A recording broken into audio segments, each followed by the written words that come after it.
আমরা তো খুব দুঃখী মানুষ, বাংলাদেশের মানুষ। আমরা আনন্দের উপলক্ষ খুব কম পাই। মানুষগুলো যখন গুম হয়ে গেল, বাচ্চাগুলো ঈদের দিন সকালবেলা নতুন জামা কাপড় পরে অপেক্ষায় আছে, বাবা আসলে আঙ্গুলে ধরে ধরে ঈদগাহে যাবে। আপনি বুঝবেন তার বেদনা, আপনি বুঝবেন তার না পাওয়ার কি চাওয়া।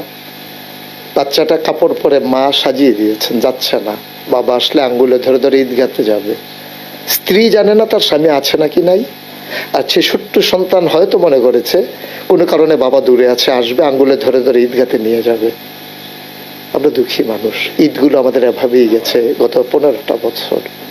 অনেক মানুষ গুম হওয়া, সে মানুষগুলো সন্তানগুলো ঈদের আনন্দ বুঝেনি। বিধবা না হয়েও বিধবার স্বাদ গ্রহণ করেছে আমার দেশের মায়েরা। আপনি বুঝবেন না এই যে কেমন আকুতি।